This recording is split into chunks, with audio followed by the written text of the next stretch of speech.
No, I get it. But what I'm asking you is, so there's no basements really. And so if they tell me the basement's flooded, they don't actually, it's the Virginia. Okay. No, I got that. I just want to be prepared because there's going to be a lot of flooding talk. And I just want to make sure it's not cum talk. Okay. I got to go. All right. I'm doing the show. All right. I'll talk to you later. Bye. Ed Brandon. From the grave? I don't know. What's up? Welcome to... That's the only weather guy I can think of. I think he's passed, didn't he? Did I just choose a dead weather guy to have a phone conversation with? Wow. What a start to the show. Welcome to Barry on Deck. I'm your host, Barry Laminack. Thank you guys for being here. Let me just ask right now. Are we having audio problems? Are we having... Because I don't fucking know. I don't know what happened yesterday. I did nothing different. So... Is the audio okay? Can we just do that first? Because I literally didn't do anything different than what I've done every fucking day 96 times. So, are we good audio-wise, chat? Are we good audio-wise? Okay, no, you sound great, but your hat looks like shit. Penguin Katie. Oh, gee, you didn't think I was going to get some shit for this hat? Do you think that I give a shit if you guys like this hat or not? I do not give a single solitary cat piece of shit if y'all like it or not, because you know what? This is what I'm rocking. It's what we're doing. I did notice though, I need to adjust the camera. Do you guys mind if I do this on the fly here? Got to get that out. I was getting out of frame there. Okay. Busy day today on the show. Lots to get to. We're going to talk about Drew Brees. Is Drew Brees done? Did you watch last night? I didn't watch last night, and I'll explain why.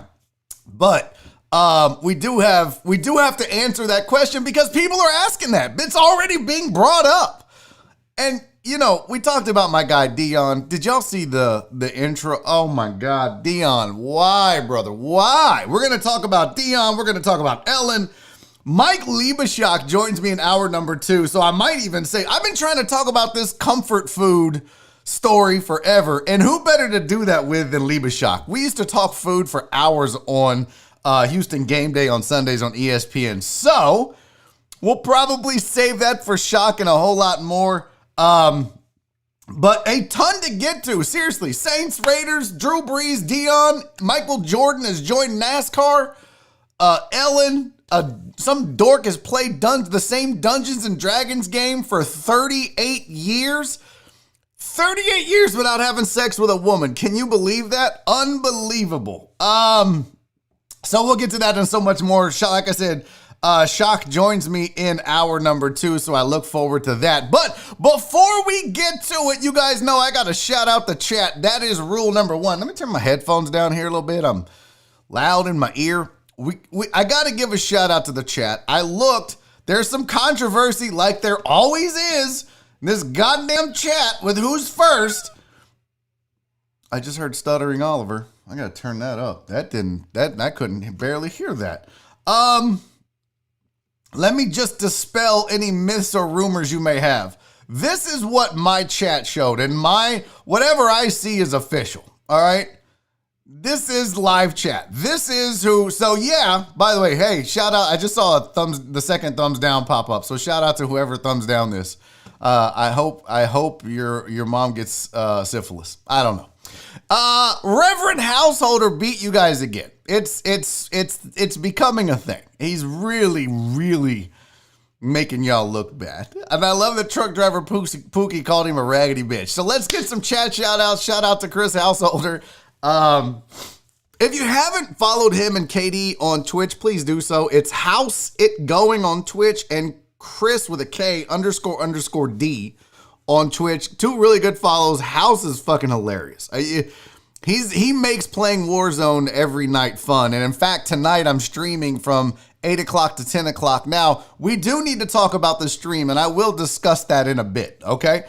But make sure you follow those two guys plus me on Twitch at Barry is Funny. Also in the chat, Sergio M, Truck Driver Pookie, Cowboy Fam, Kyle Wood, Alan Denson, Penguin Katie. We got through a whole screen of names with no repeats. Nobody double dipped. I love that. Billy Keller is here. Jesus Perez, Aaron Little, Chris Davis, speaking of, Uriel Villanueva, Fake Tony Stark. Who else? Fidel Limon is in the building. Pete Jones, Frank Ruiz. Y'all, the gang's all here. Rick C, my sweet CC. What's up, Crystal? How are you? Who else? Matt Poche is here. Santos Martinez in the building. I dig it. Scott Hanza is here. Tell the lovely wife I said hello. Who else? Francisco Abarca, my dude. Pete Jones. Who else? I gotta scroll faster. I'm so slow at this. I am so slow at this. Wallace Wilkes, he said top 10-ish. Chris Reyes is here. Justin Swinford is here. Yeah, you were late, dude. Get your shit together. G-Man, what's up? Rudolph Rodriguez is here. Brandon Martinez in the building. By the way, I just realized I still haven't sent Chris Reyes his shot glasses, I don't think. I haven't forgot about it. I mean, I kind of did, but I haven't done my mail outs in a while, Chris. But you are on the list. I also owe Amos Johnson and Jeshua Watt shot glasses. I'm doing all the mailings today. So I haven't done a mailbox Monday in 2 weeks. I'm way behind. Go figure. There's my sweet Donna. What's up, girl? She did the Fat Albert. Matt Murphy. I see you, buddy. Mark Groppy is here. Gregory Vega Jr. sending me jazz DMs. I think he's trying to fuck. I really do. Sergio M. What's up? Hi, Jen. How are you, sweetie? I still need to get with you in house. Damn it, I'm way behind. Mimi is here. What's up, memes? What's up, memesters? Who else? Sydney. What's up, girl? Hi, Sydney. Walt, what's up, dude? How you let Sydney beat you, bro? How you let Sydney beat you? Okay, I see the Michael Lozano. What's up? Who else is here? Dr. Dre on 290. Stephen Luther. Okay, shit. We doing this gang style. By the way, speaking of that, I meant to tweet out gang because we dropped the new Barry on Sports. I've been doing those weekly now for 2 weeks, like it's been a big, long streak. But my guys that wrote for me on the TV show are writing for me, and we're doing it while the show is on hiatus. And I meant to tweet out, I tweeted out the video, and then I meant to say, thanks to Chris and Son and Kenise who helped me write this, #gang. And it got changed to #gangbang, and I sent it without proofreading, so that's fucking weird now. But you live and learn. Who really checks? Alex Villanueva's here. I saw Justin Kelm. I think I mentioned Dr. Dre on 290, Virginia Buttonweed, Clarence Marshall. Everybody's here. Aaron J. Bryant, Amos Johnson, Kyle Wood, and everybody that talks shit about my hat can absolutely suck it. This is what we're doing, folks. Look, the hair, not good. So y'all know when the hair is thick, because daddy's been skipping a week on the barber, you're going to get a hat. I can't get this bitch straight. So, sometimes it was either this or the Yankees. Which one would you have preferred? Honestly. Tell the truth. Which one would you have preferred? This hat or the Yankees? Look, Kyle, no, that's a 2017 championship hat. Ooh, you're going to piss some people off. Total Dallas, thank you for the super chat, buddy. That's very kind of you. I'm not reading it, though. Nope. Not reading it. Don't give a shit. Y'all, Total Dallas is out here clout chasing, trying to get some run for his fantasy team like he had anything to do with it. Don't give a shit. You're lucky Michael Thomas was hurt. You're lucky Devontae Adams got hurt. You're lucky. My first two draft picks, Devontae Adams, Michael Thomas hurt. Galladay on the bench, hadn't played yet this season. You are so lucky, bro. So don't even bring that shit. All right? Don't even bring it. Okay. Danny Dan said, that hat was going to cause a commotion. But I ask you, which one would you rather have? Fuck Joe Kelly. Now look, we can all agree on fuck Joe Kelly, for sure. No hat at all. Look, everybody's saying Yankees. That's weird, excuse me. Okay, Amos, so I was going to ask you that, dude. I had canceled the shot glass because I was going to send it to you for free. My bad.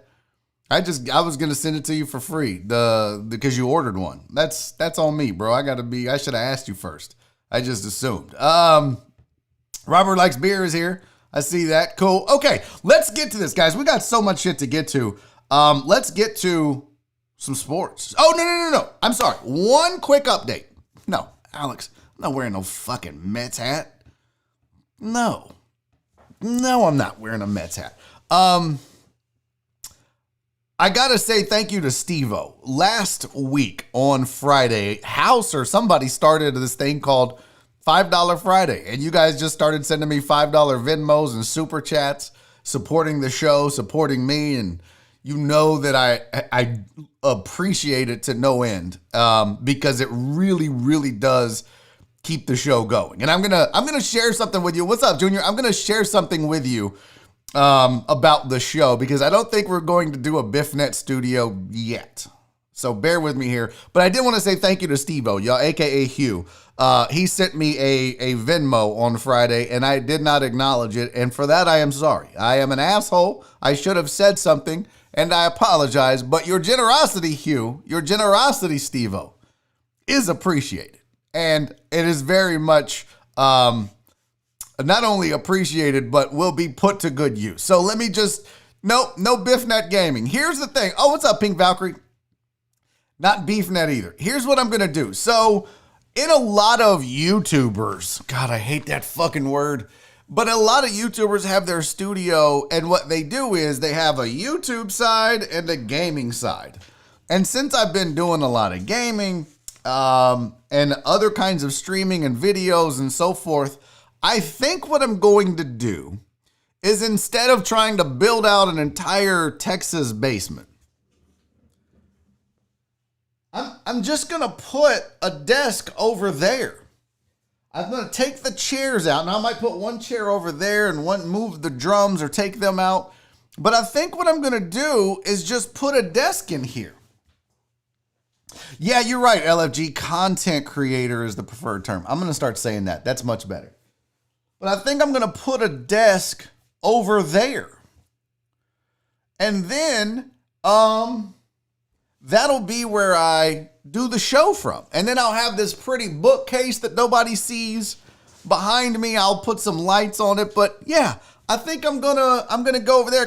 Plus, I can open the windows and get natural light on me for the show. I just think that makes sense. So I think to start with, I'm gonna buy a gaming desk or a desk, put it over there. Nothing crazy, just something simple to just set the computer and the stuff up on. But I think that's the direction I'm headed. So there's your show update. I came in late, but made it in time for Jace. No, we're not talking Blue Jays. We're definitely not doing that. All right. We do need to talk sports though, because there is a ton of shit to get to. Astros lose. That gives the Athletics their first Western Division title since 2013. Yeah, don't look now. But the A's win the division. Astros struggle busting it. I'm not saying it's going to happen, but goddamn, if they don't get this done soon, the Mariners are liable to catch them. They lost to the Mariners last night, so not looking good. It is, it's tough. Seeding to decide who bats last in the World Series. That means that whoever is first will be the number one seed, quote, and the highest seed in the playoffs between the two is going to determine who will get the last. You can't say home field advantage. So it's really more of who will get the last at bat. The Cubs' Chris Bryant is day-to-day with tightness in his oblique. The Cubs have not done anything yet. They still have work to do in their division, let alone in the NL. So that's not good news. Broncos are going to sign Blake Bortles after Drew Lock was injured. And the Notre Dame Fighting Irish haven't practiced. They had 4 players test positive. You'll recall earlier in the season, I think they had 5. So this is now 9 positive COVID tests on the team. They're expected to play their next game, but they did not practice. So that's never good. Let's talk about last night. Can we? Can we talk about last night? Saints fan? Can we talk about what the fuck happened to the Saints? I'm not saying that the Raiders are that good. All right, let's make no mistake about it. They weren't bad. Now, I didn't watch the game. Full disclosure, as you guys know, I mentioned on the show, but I had an open mic that I had to go to. So when I was done with the show yesterday, I recorded the Barry on Sports, which, do me a favor, it's on the YouTube channel. If you just go to youtube.com/Barry is Funny, you're already here. By the way, thumbs up the video. But every week I'm trying to release the Barry on Sports. It's 3 to 4 minutes of me making fun of sports headlines and jokes and being funny. So if you give it a view, I appreciate it. If you like it, share it. But I was recording that yesterday after the show. So I wrote the script. I recorded it. I went to open mic. I came home. I edited that video and got it posted. By the way, went to bed at 3 in the morning. Oliver woke me up at 4. So yeah, Daddy's got an hour of sleep. Okay, I'm not going crazy, I swear. But I didn't get to watch the game. Now, I had Nora record it, but by the time everything else happened, it was just a goddamn mess. What I want to know is this, because I don't want to make a judgment just based on the box scores. I don't want to tell you guys, oh, the box scores says the Raiders did this or that, or one, what was the Saints defense like? Now, I see Brandon Martinez says, Saints defense let me win my second half fantasy football game. What happened? I mean, the Raiders shouldn't have been that good, right? I mean, no one thought, I really thought Saints would win this game with no issue. Now, KD says he calls it. How did Drew Brees look? That's the real question. Because there are people now, there are rumblings. When you talk about this Saints, look, Drew Brees was 26 of 38, 312 yards, a touchdown and an interception. Derek Carr was 28 of 38 for 282 yards, 3 touchdowns, no interceptions. The big problem, I think, when you have Alvin Kamara, who is a pass catching back, that's why they signed him. He can run the ball, he can catch the ball, he can do it all. He's their Christian McCaffrey, right? So Drew Brees looked old. Brees looked old. Saints couldn't stop Waller. Brees looked bad. Wow. His receivers dropped a shit ton of passes. Yeah, I think a big part of the problem right now, and the reason why Drew Brees is looking old is if that's the case in this game, Michael Thomas can make you look young. Can we all agree on that? He's not in sync with the rest of his receivers, apparently. He is there when you're missing a guy like Michael Thomas, that makes a huge difference in your offense, obviously. As Deshaun not having D-Hop. But he addressed it because look, people have been asking him. People want to know, is he done? He's 40. Donna said the beginning of the game looked like the Saints were going to run with the game, but then boom. Yeah, Justin, not having your true number one makes your stud quarterback look like a garbage quarterback. Yeah, exactly. Example, D. Watson. So people are already asking online. They're already suggesting, is Drew Brees done? And so he said, my job is to execute the offense. My job is not to have the most air yards or throw the ball down the field most or anything like that. I mean, Drew, it kind of is. And I think what he's saying there is, look, I can't throw the ball down the field without Michael Thomas. He's an important part of that. He's an important mix in there. He said, I think I've always evaluated myself on being a great decision maker. And so at the end of the day, I'll throw the ball to the open guy, move the ball down the field, score points, help us win football games. So that's my job. My job's to help us win. My job's to help put everyone around me in the best position to succeed. God, that sounds like old quarterback talk. You know what he just described? Do you know what Drew Brees just described in this statement at the bottom? A game manager. Are you telling me that Drew Brees wants me to believe that his job is to be a game manager? No, bro. No.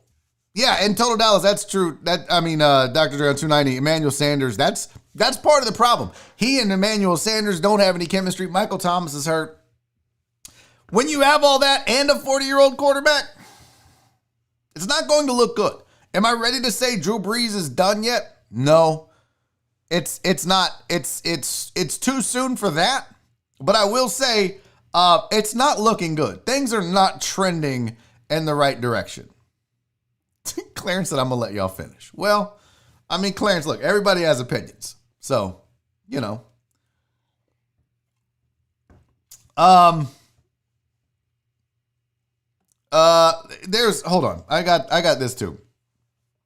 Because in this ESPN article, they said that the numbers show a noteworthy trend when it comes to Drew Brees. According to ESPN stats and information research, Brees' average of 4.82 air yards on passes this season is the lowest of any quarterback through 2 games since Brett Favre in 2009.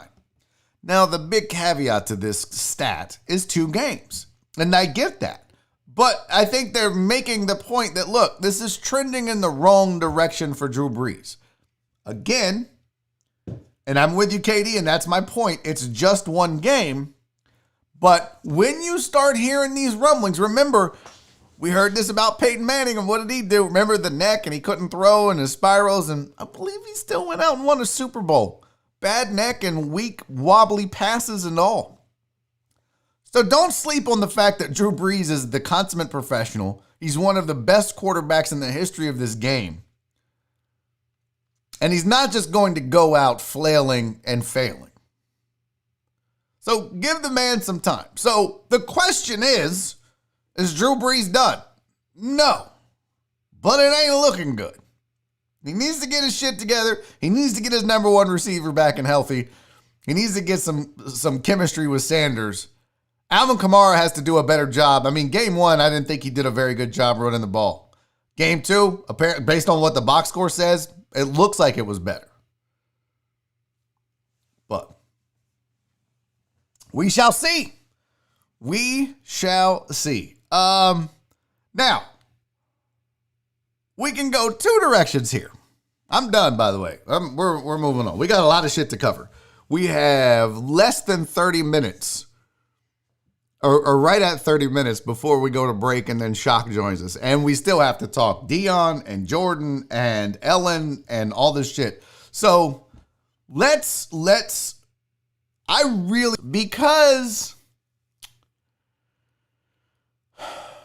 I talked about it yesterday on the show, and I want to point out, I'm not a Deon hater. Just let the record, why is my hat so goddamn crooked? I'm not a Deon hater. Let me just get that out of the way right now. But I do think there are times when his flamboyant nature makes it more about him than what he's doing. And some of you may not agree with that. But as I stated yesterday on the show in the headlines, Jackson State has hired Deion Sanders to be their next head football coach. Now, normally, you would get a coach at a podium in a room somewhere. The AD would announce, this is the next head coach of the Jackson State, whatever they are. It's Deion Sanders. And then, yeah, he might wear sunglasses indoors, as he's prone to do. But this is how Deion Sanders arrived to the press conference to announce him as the next head coach. Now, this is almost 2 minutes long. This is not a film session, but it could be. But watch, this is how Deon arrived at Jackson State.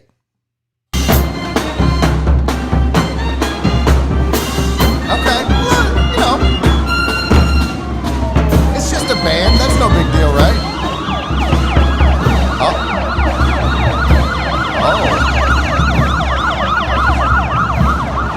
Oh my God. They got bike cops. They got a patrol car. They got an officer on foot.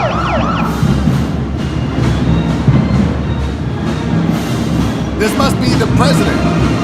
Oh, no, this is Deion Sanders.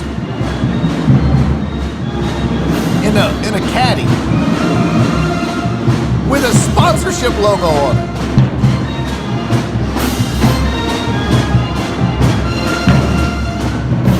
What are we doing?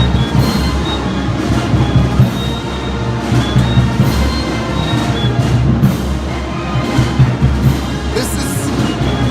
Oh, I see you, Deon. Okay, shit. Go on, player.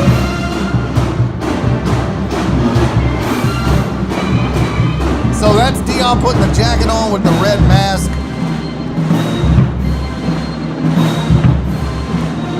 He's got an entourage. He's got, that might be his family, but he definitely has bodyguards, security. This is a head football coach. This is the entrance. This is the entrance for a head football coach. Look at them pants. Oh shit, look at them pants.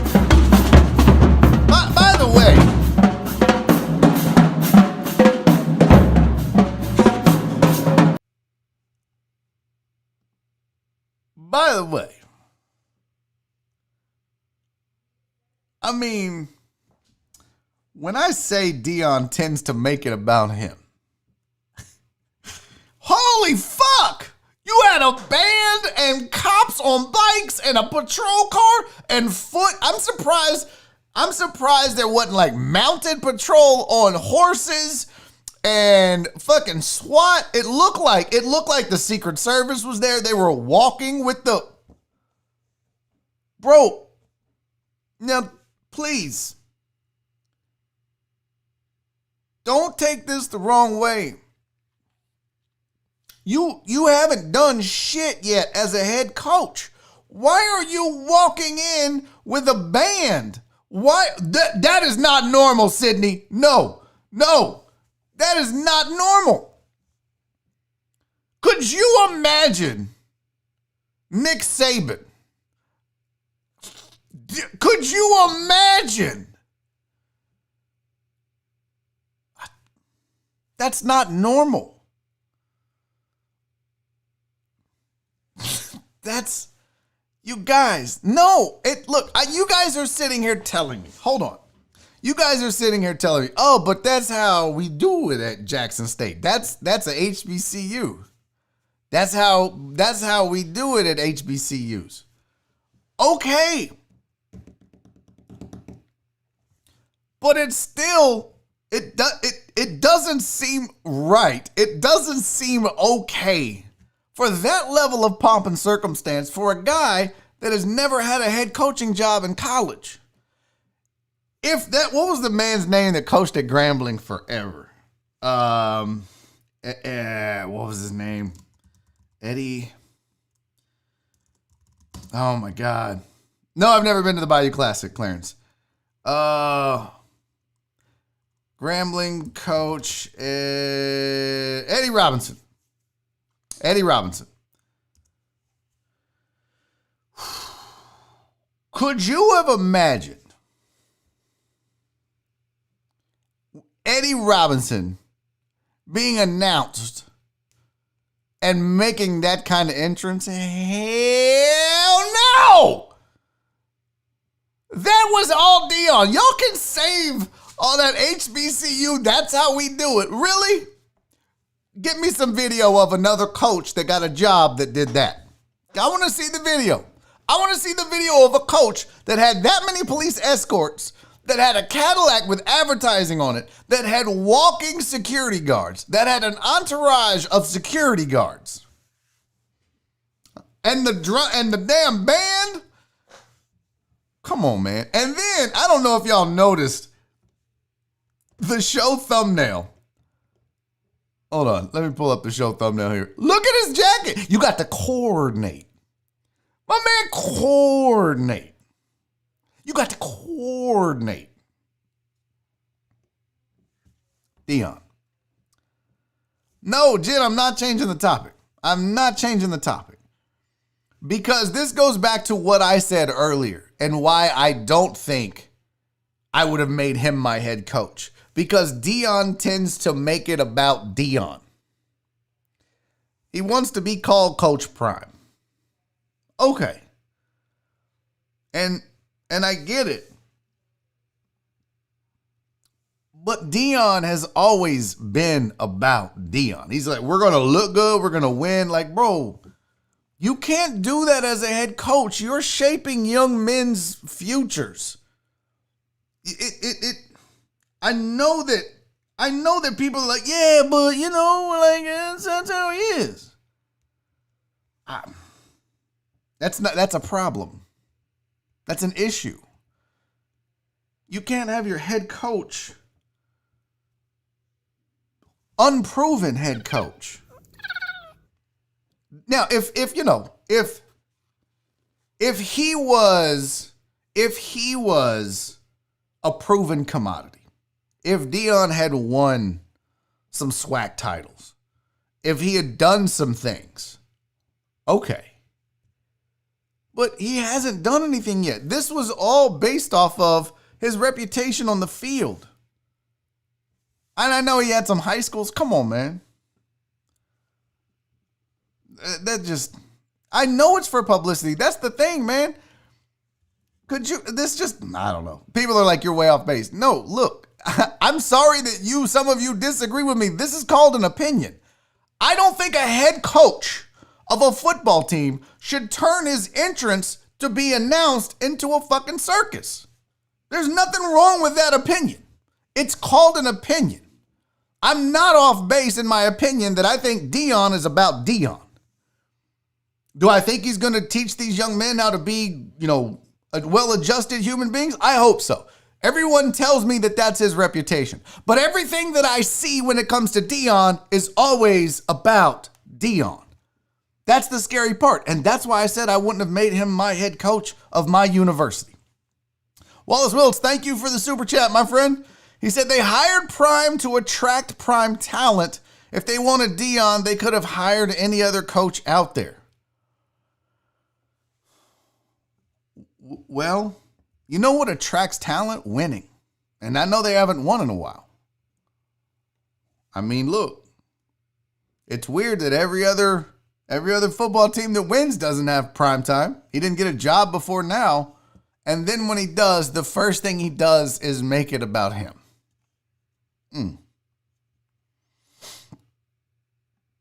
TJ McLaughlin, swag turns to clown real fast. There is a line. I would agree with that. He made it prime time. Yeah, he did. Katie said, look at the high school kids signing for universities. They go over the top to make an announcement. I mean, I don't know. I see a lot of them, and I haven't seen one lately, but I see a lot of them. They just sit at a table. They have a hat. They put it on. Maybe they have their little brother with them or their kid or whatever. I don't know.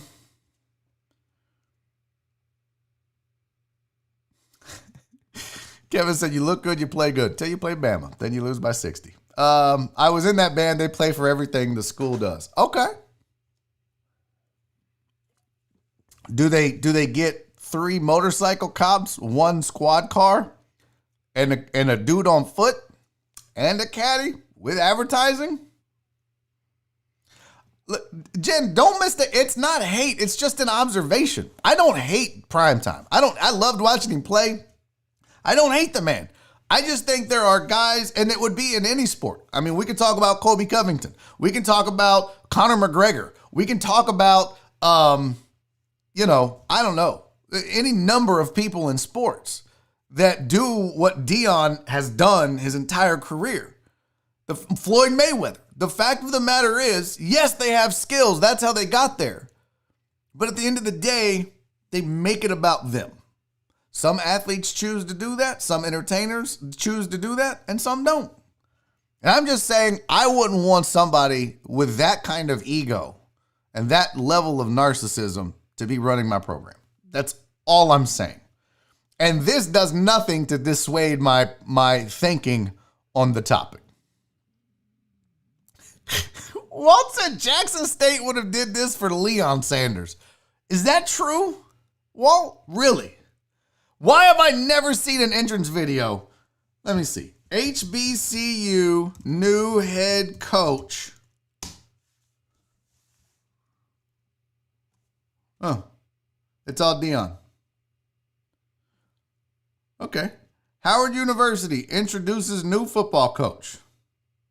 Here we go. Well, this is an ad.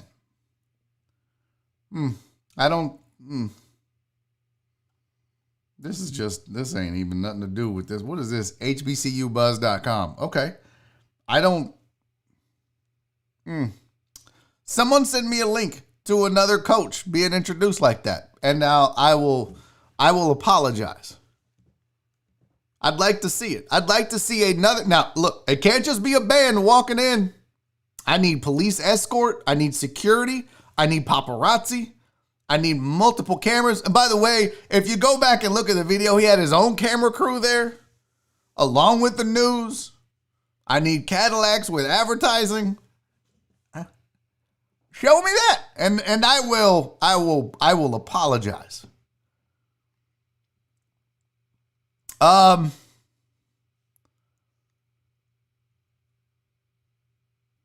TJ said prime talent follows the money in CFB, period. Barry, when you talk about Deon, you have to talk in the third person. Barry thinks Deon is about Deon. Hey, Marsha, what's up? Thanks. Barry, that hat gotta go, fam. No, player. This hat ain't going nowhere. Katie, kids like that type of attraction. They want to go places where there is confidence. Also, him being a Hall of Fame player will attract people.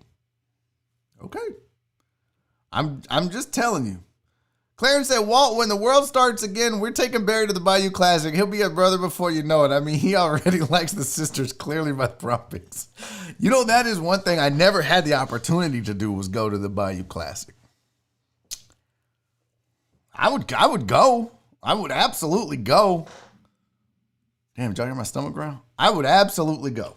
By the way, Jessica Kelm said, lost power and liberty. I hope, and I didn't mention this at the beginning, but I hope you guys are safe. I hope everybody is doing well. I hope nobody's flooding. I hope nobody floods. Turn around, don't drown. Just going to let you know, if any of you die, I am banning you from the show. Listen, I have to use my power for good sometime. So if any of you drowned in your car and pass, you will no longer be allowed to watch this show. I will ban you. I just want you to know that. Let's be clear, okay? I will ban you. Jen said it'll change your life. Oh, no, I know. Listen, I'll be honest with you. Even given who I hung out with, I had heard a little bit about the Bayou Classic, right? It wasn't until Mystical rapped about it and said got more hoes than the Bayou Classic. That's when I was like, I need to see what this Bayou Classic is about. Now, yes, I do know about the swag bands. I get down with that. Swag bands have police escorts. You just a little culturally clueless on this one. Okay, but that doesn't make it right.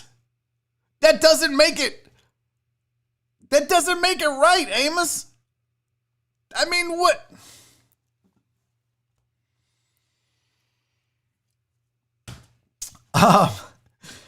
Go to the funeral, let everyone know they're banned. I'll do that, House. I'll show up. You sons of bitches, one of you die, I'm showing up at your funeral, and I'm be like, hey, we're gonna miss House, but guess what? He won't be first, and he's banned. So, Dr. Dre tonight said, I would love to see Justin Kelm. My nephew's a UH band, went to PV game last year. Okay. Okay, Justin Kelm said, check my Twitter. I'll post some videos of head coaching entrances like that. All right. I'll check it. I like that it got some of you upset. Samantha said Bevo has a significant police escort. That's fucking stupid. Samantha, do you not see how fucking dumb that is? There are literally police officers that could be out fighting crime, but instead they are escorting a big pile of beef. They are literally escorting pounds of ground round to a fucking football game or an appearance or whatever he does. I want to make it very clear. I have always said this. It seems like a huge waste of resources, and I know they rent them. Why do we allow that? Why? Who gives a shit if something happens to Bevo? He's a fucking cow. No one gives a shit except if you went there and then get some fucking students to escort him and protect him. But why are we wasting officers of the law to escort a goddamn bull wherever he's going? It's no different, Samantha. It's no different. I still think it's stupid. I still think it's a huge waste of money and resources. It's irresponsible, and it's just plain dumb. And I feel like a 90-year-old man right now. Get off my lawn! The Aggies made it personal. Yeah, well, don't get your cow branded, and you won't need a goddamn police escort. 13-10, bitches. Or what was it, 31? Was it 31-0? Or 31-10? Is that the legend of Bevo? It was 31-10? Oh, man. Okay. Off-duty detail for cops. Is it? Well, I hope so. Not all of them, I'm betting you. If you got... I'm not pocket watching Dre. I am taxpayer watching. So I'll say this. Maybe I don't know the rules, but I will just say, if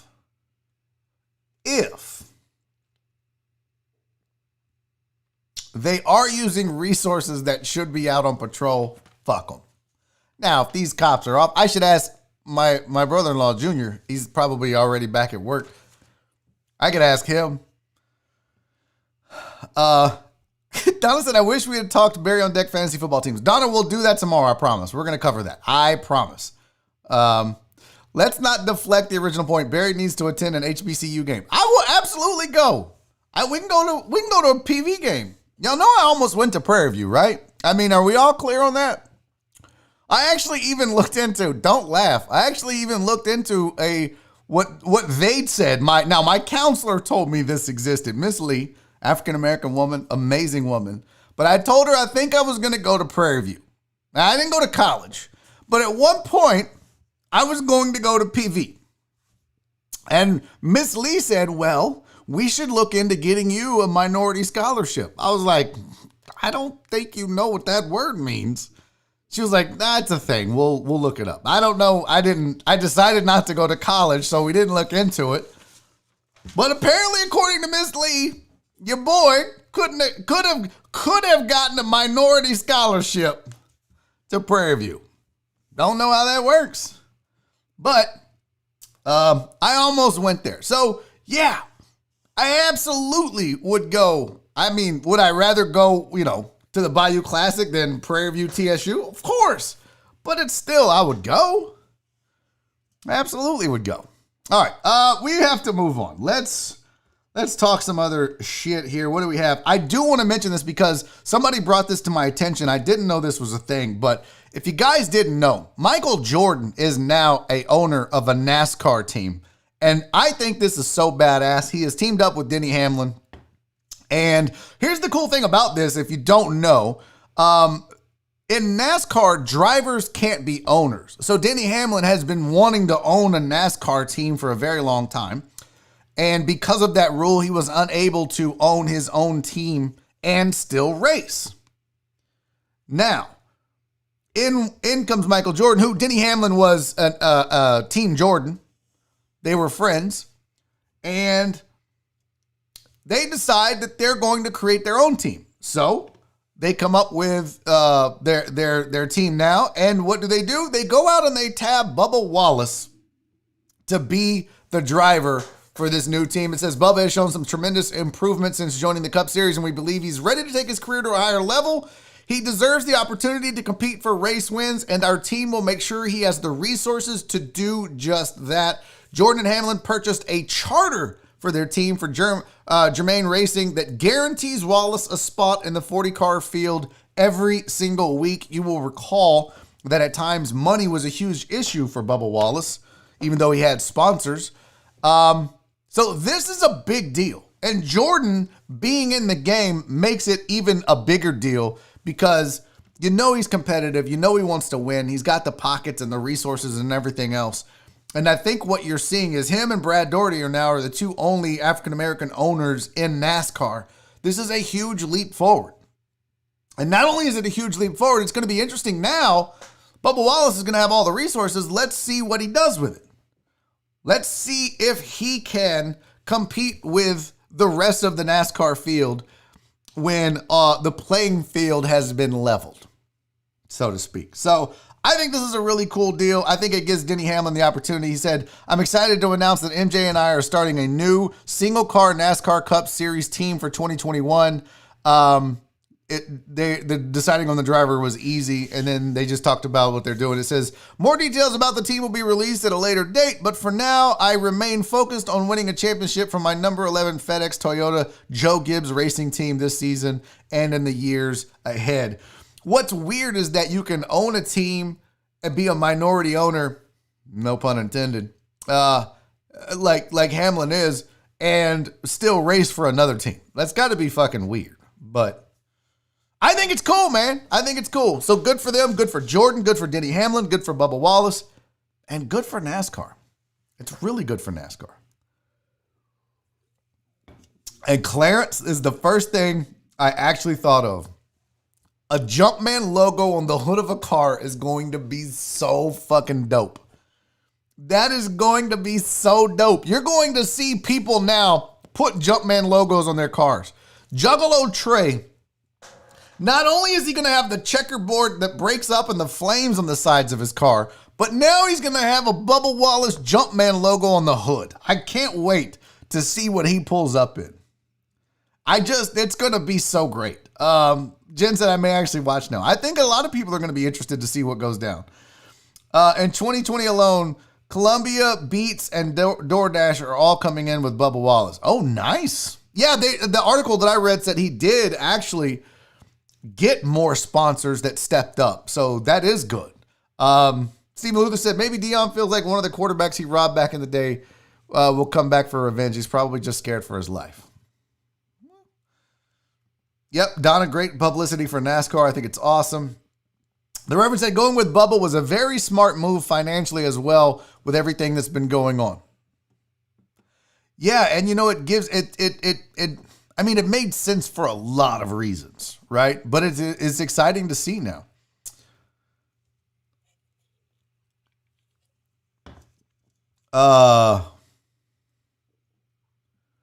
Yeah, that's true, Alex. MJ does need to do something with that money. Okay. Let's get to this because we need to talk about Ellen. And I don't want to, I've already been somewhat opinionated. That's kind of what this show is about, right? Talk shit, have some fun, maybe ruffle some feathers. And again, just pointing out here, any of you sons of bitches drowned and die, you're banned from the show. But let's talk about Ellen. As you guys know, we talked about it in the past, but Ellen, it was found that Ellen, kind of an asshole. You know, she was known to be kind of an asshole. And many of her employees and handlers and people that worked for her had horror stories about what an awful human being Ellen was. So it's premiere premiere season for, shows. It's sweeps week, I guess. I don't know, but it's prime time for her. No, not Deon time, but this is a big moment for Ellen, and she decided to apologize on the season premiere of season 18 of her show Ellen. And let me just read you a brief synopsis of, because it was like 7 or 8 minutes long. So I'm not going to go into the whole thing.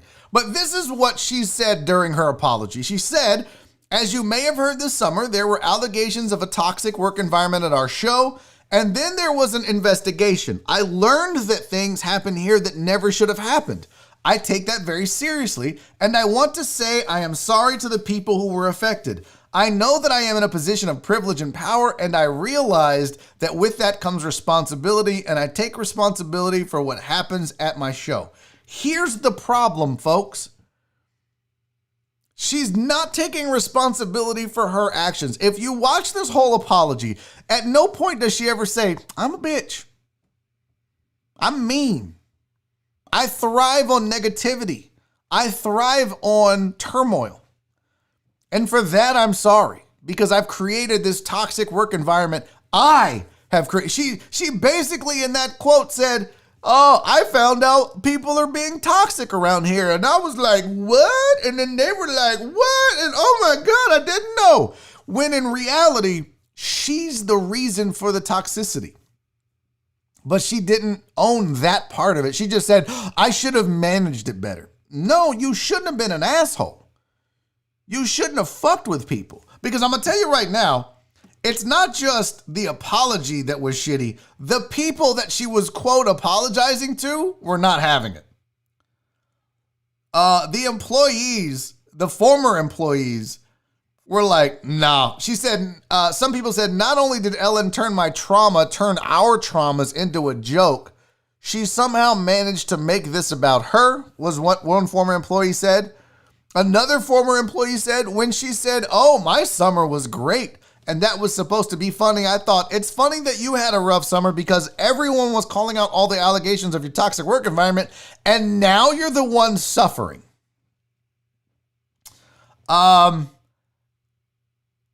So a current employee told BuzzFeed they've been frustrated. Now listen here. This is important because what we see and the things that we're told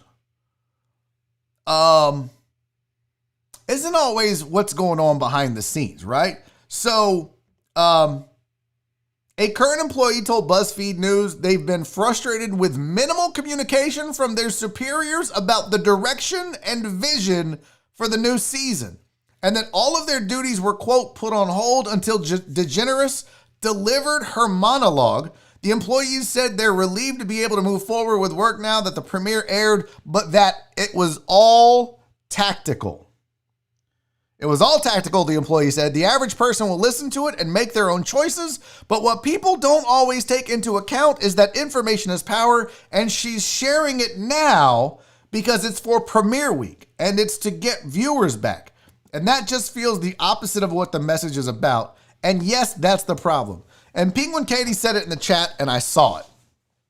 She could have came out and said this a lot sooner. She could have came out and made this statement a lot sooner, but instead she chose to do it for ratings and to get viewers back. And that, along with not taking full responsibility and making it about her, but putting the blame still on others, is how you know this woman is full of shit. Now I got to be careful because I wasn't aware of this until I started reading about her and about these issues. But apparently, she ends every show by saying, "Be kind."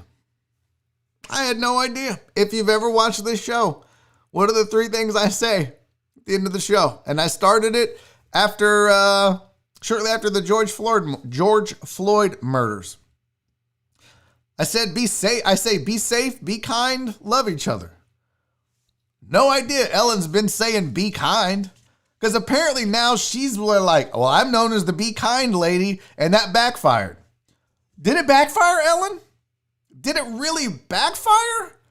Or were you just talking out of your ass? Because it's one thing to tell people be kind, but it's another to actually do it. And it's not that difficult if you're a kind person. It's not that difficult to be nice to people. Sure, everybody has a bad day. Everybody gets in a bad mood. Everybody can be grumpy. Everybody works a lot of hours. We're all tired. We're all sick of being in the house. We've all got a lot of shit going on. But how you treat people matters. And to sit here And this is coming from a guy that ends his show every day by saying something very similar. But to sit here and say that and then treat people the way she treated them, no one believes you, Ellen. No one is buying your apology. Because it's in here, okay? You can say be kind, but that's here. If you're not kind, I don't give a fuck what you say. Your actions will do the talking. So,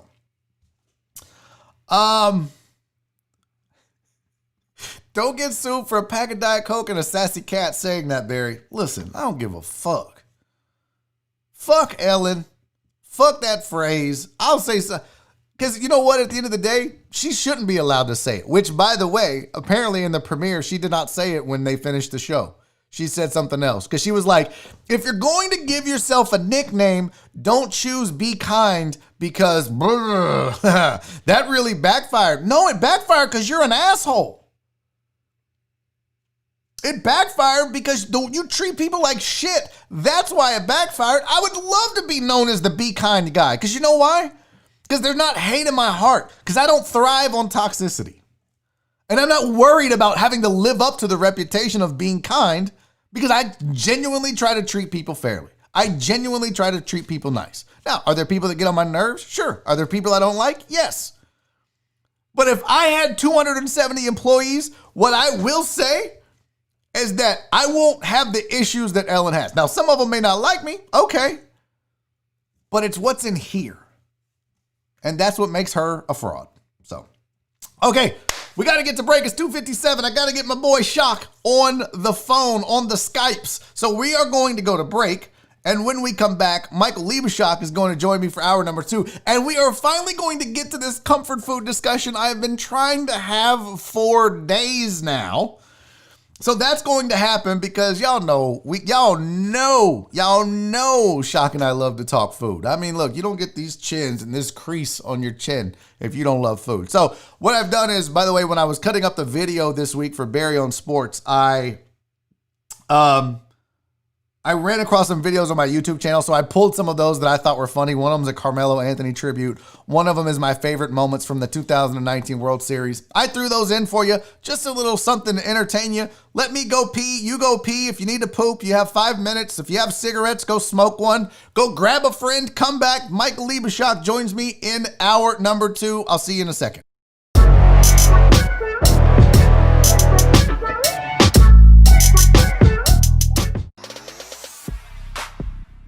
Hey guys, Barry Laminack with the usual suspects here. Now that Carmelo Anthony's time with the Rockets has come to an end, I thought we'd take a look back at his career and time spent here in Houston. The usual suspects, now that the World Series is over with, I still want to take a look back at some of the best highlights from all 7 games, so roll it for me, guys.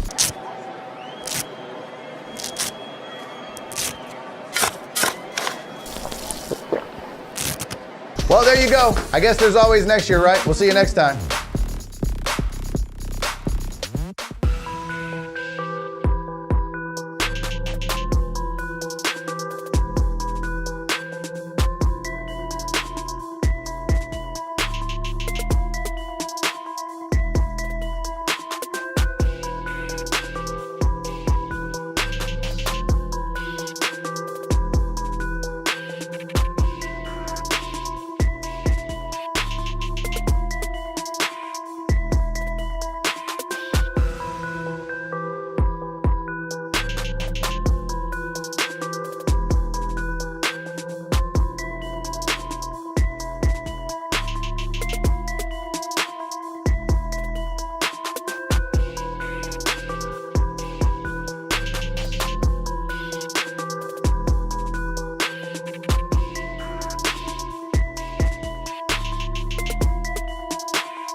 Number 2 is upon us.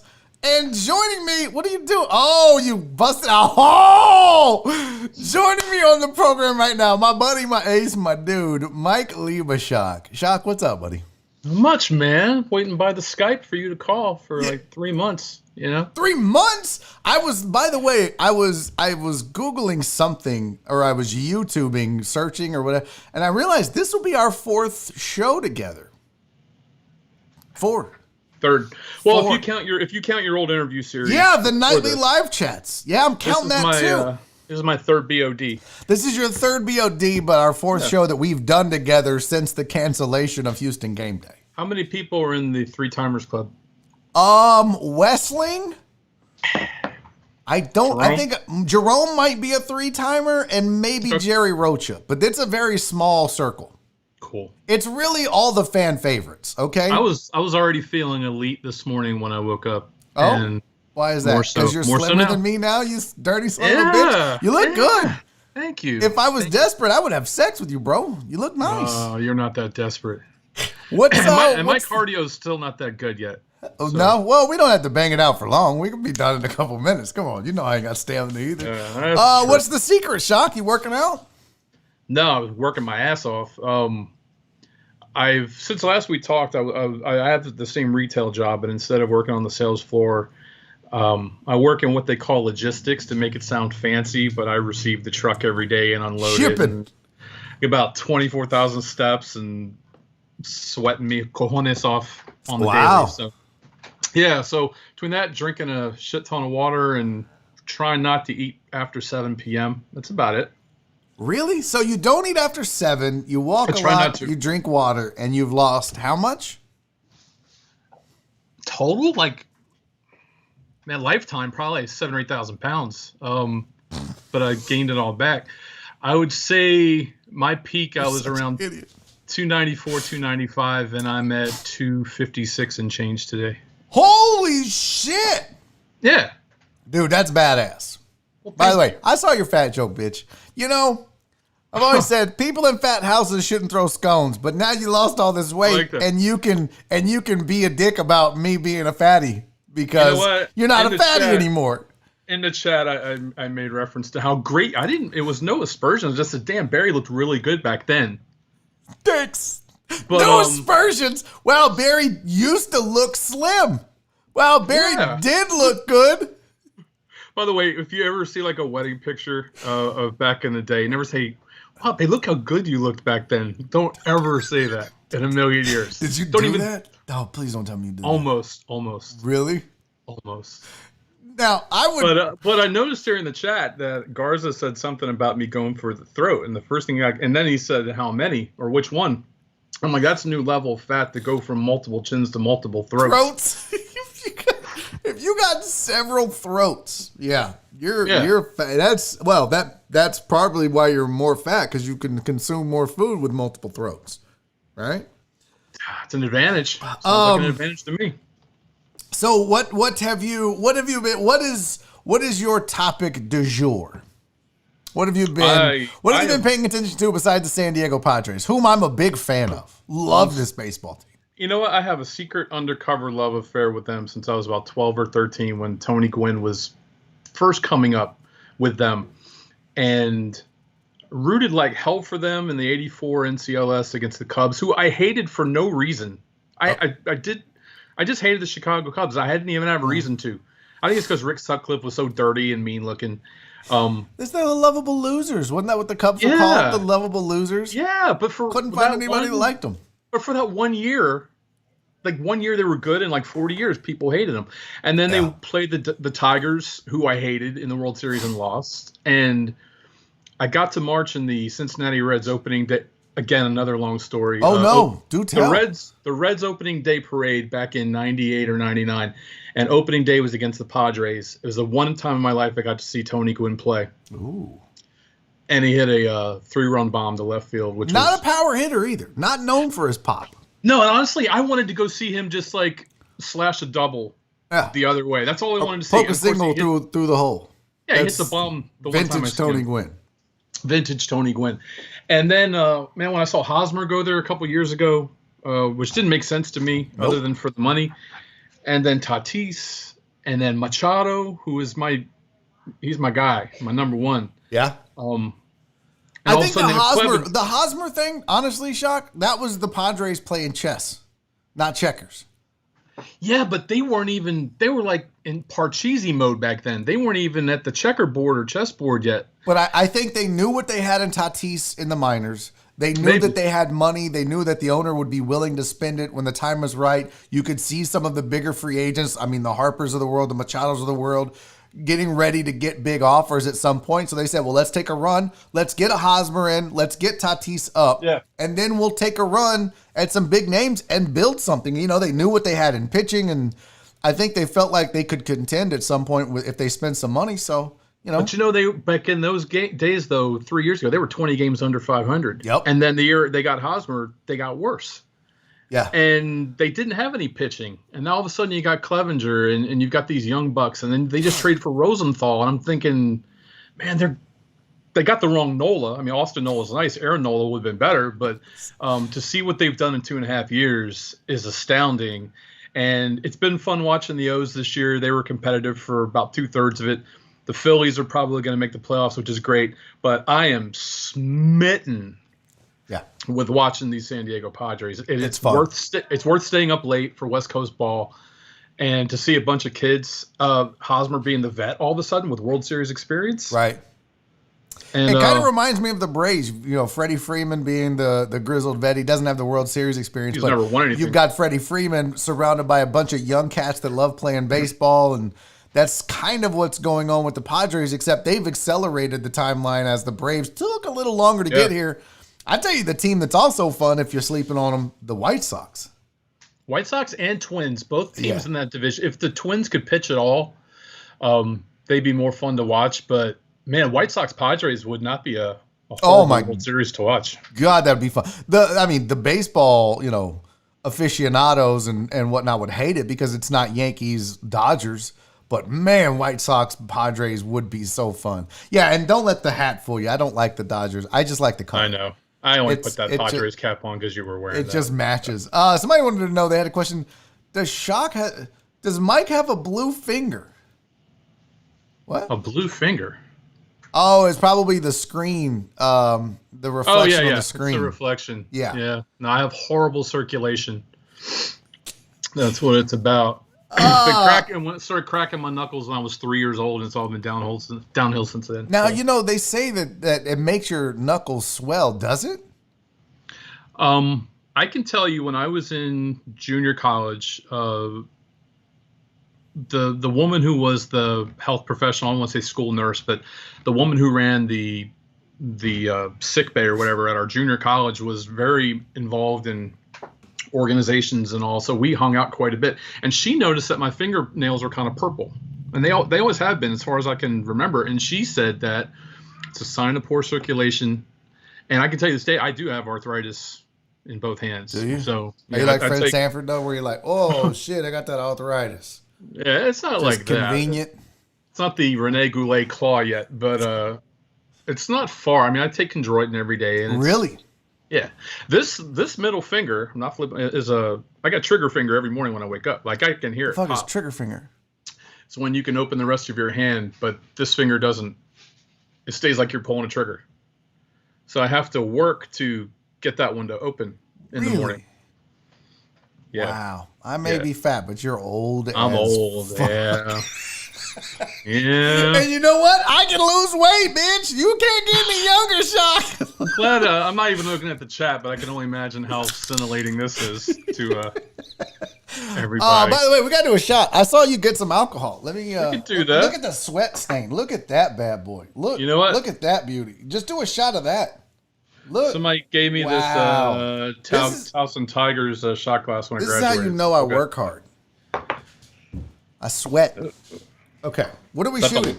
Is that the lawn? I have Crown Peach here that I'm working on.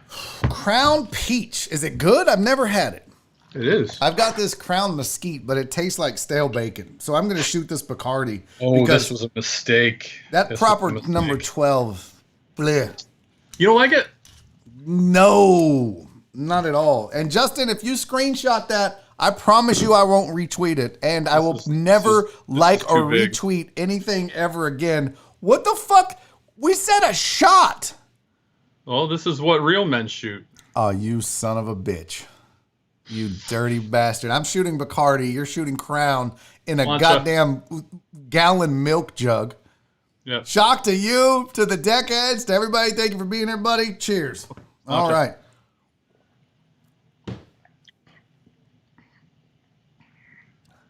Right Holy through the nose. shit. Kyle said that was a grown-ass shot. God damn, Shock. You're going to be shit-faced. Justin Swinford, Crown Peach and Lemonade is the truth. Oh, I've not had that. Is it really good? Also with Turkey Hill Peach Cooler. Turkey Hill is a chain of convenience stores up in Pennsylvania. It's where my mom is from and my dad. But you can get it in any Kroger or H-E-B.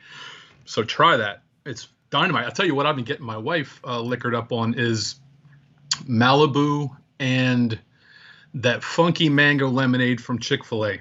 Oh, really? Yes. Malibu rum and mango lemonade. Malibu and Chick-fil-A. So your secret is to go get a large with no ice because you're using it as an ingredient and then take it home and fill it up. I don't know if it's the Hispanic in her, but Nora is just Dos Equis all day, every day. Just Dos Equis, some wine every now and then. But she's just... Dos Equis? Lager, I hope? The green? Yeah, green bottle Dos Equis, just every day. I mean, I'm worried she's turning into an alcoholic. She's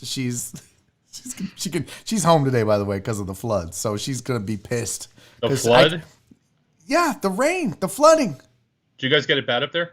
Well, yeah, but she's got to go to the med center. So between Spring to Woodlands to the med center, not worth it. Yeah. Now, my house to Fort Bend was clear at 4 a.m. this morning, so it was all good.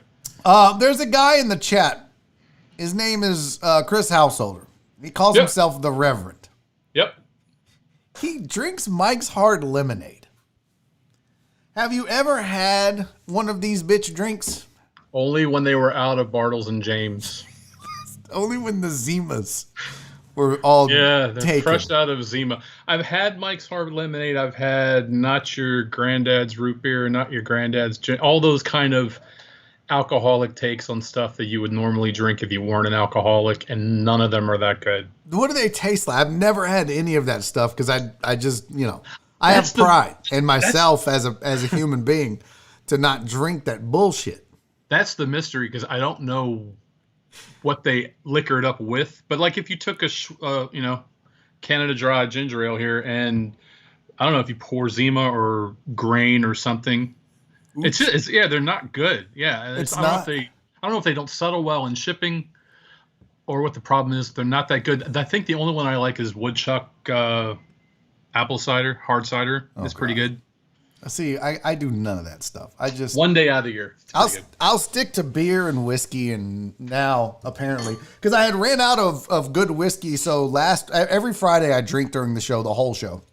Not that I don't drink normally, but I decided I would go rum and cokes. So I grabbed the Bacardi, and wow, I was like, oh, rum is good, way better than whiskey actually. I'm feeling a little warm now, actually. Doesn't have the bite. Good. Yeah, you got that big ass shot in you, bro. You're gonna be shit faced. And Virginia Button said, "Why is Barry making fun of others' alcohol?" Bitch, I have you know, I drink whiskey. What are you talking about, Virginia Buttonweed? I drink whiskey. That is what I drink. What's your go-to whiskey? Crown. Okay. Now, Penguin Katie bought me the Crown Royal Black, and that shit was amazing. The only one I don't like is the apple. Yeah, I don't. Well, try this. Maple. Try this. Pardon the gut here. Don't get this. Is that Oh, dude.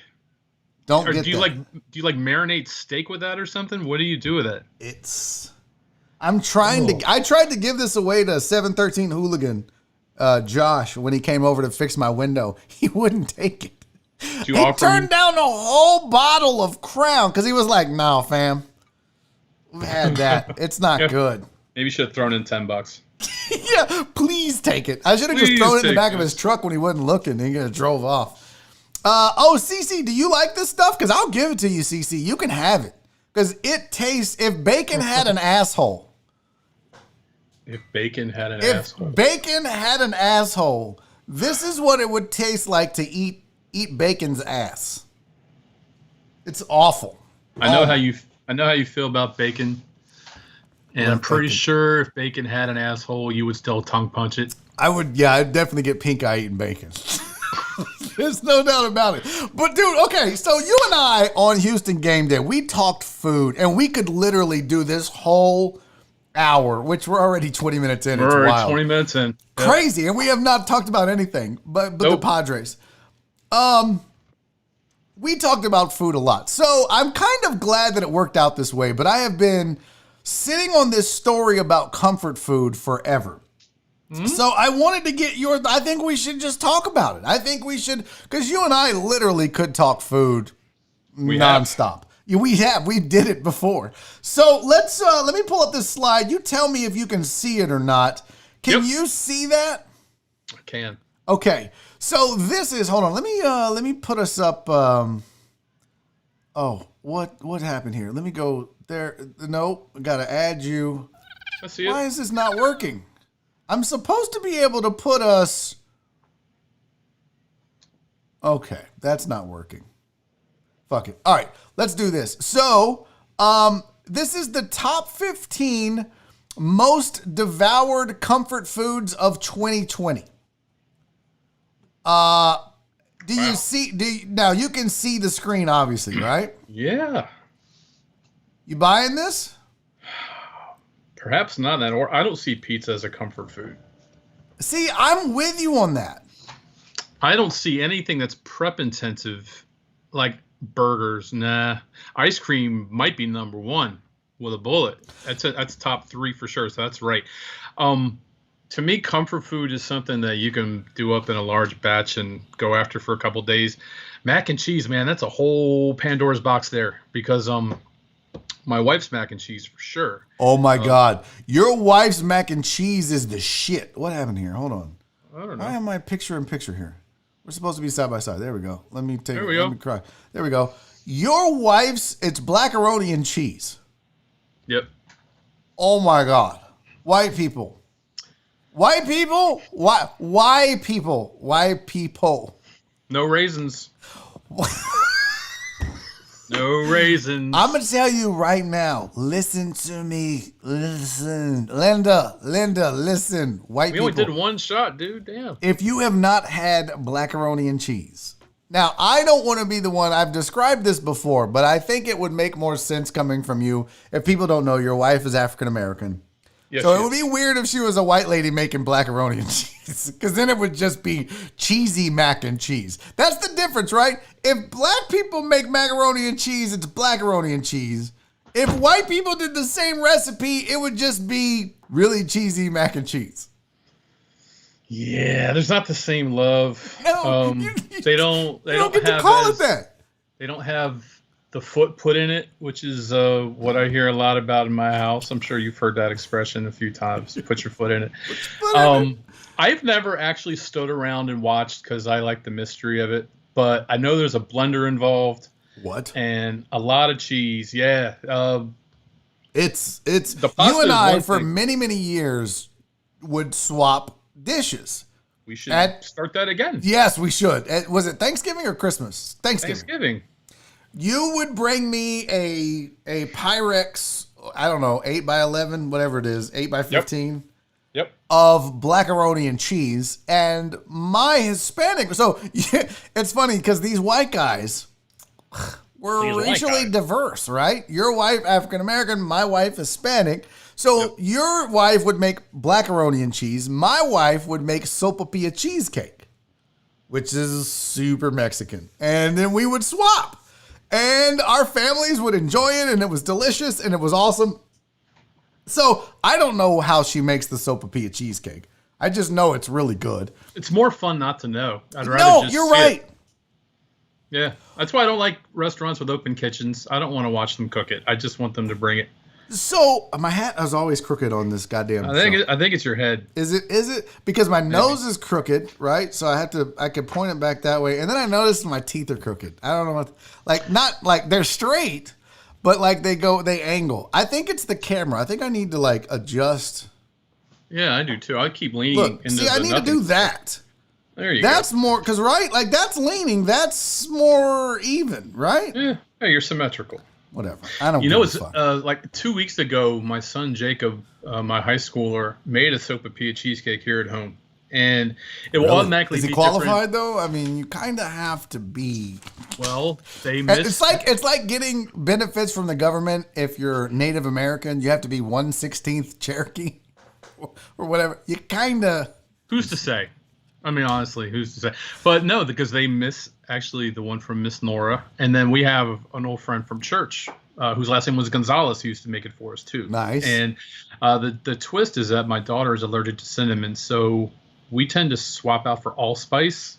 Oh, okay. I think I'm surfing into the nothingness here. Yeah, you were disappearing for a minute there. What? So it's a little different, but man, it was good. It was a good attempt, man. Was it? Excellent. But we all said the same thing, that my house and your house need to start that back switch. up. Yeah, We'll meet do somewhere. it this year. I mean, look, it's already September 22nd. We need to make that happen.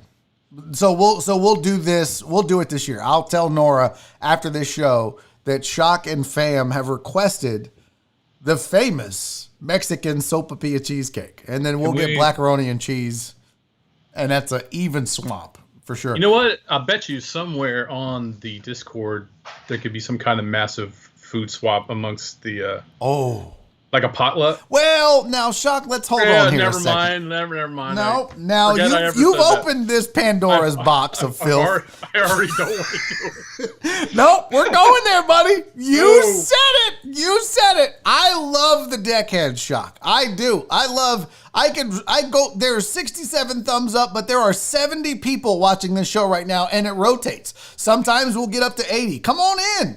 Here's the problem. But 68 thumbs up, which means 68 different thumbs.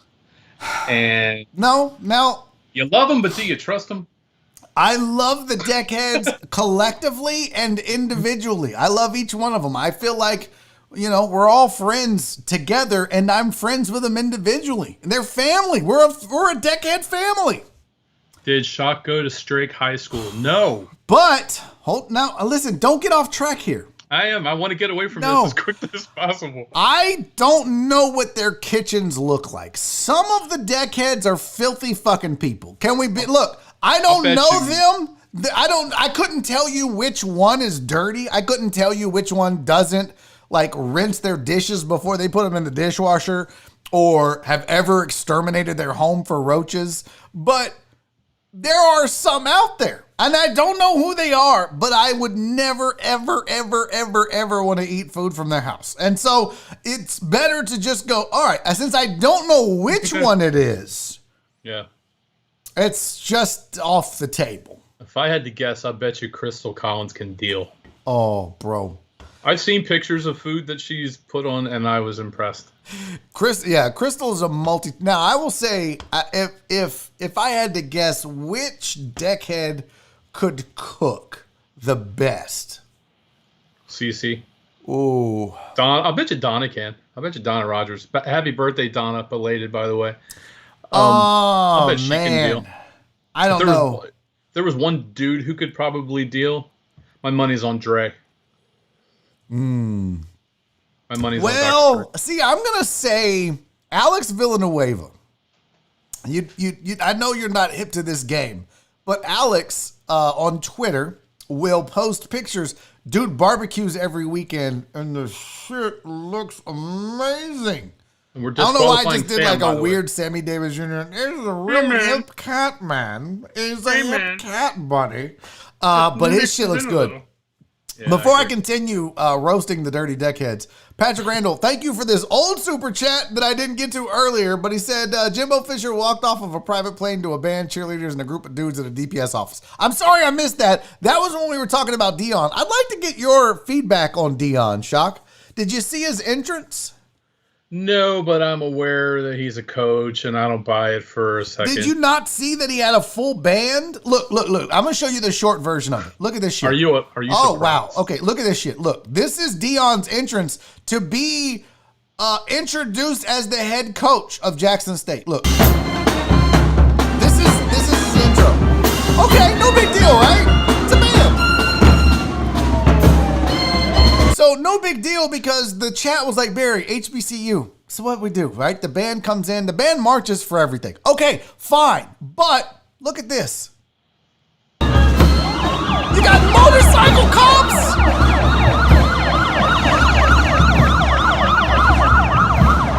Fast forward, look. You got a Cadillac with a sponsorship deal. You got security. You got paparazzi. He brought his own film crew.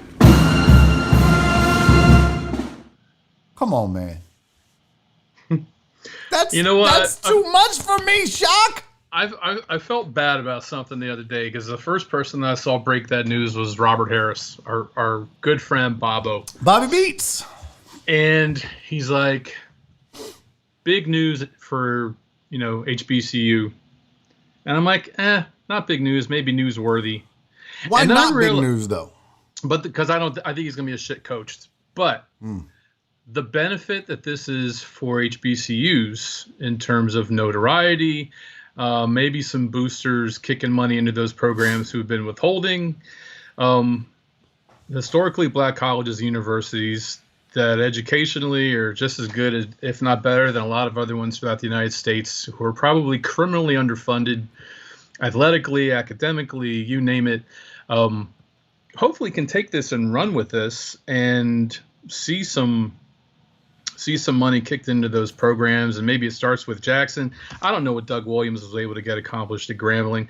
But man, you're seeing blue chip basketball prospects that are committing to black colleges who never would have gone to Duke or Kentucky or whatever, UCLA before, but now are looking at these as options.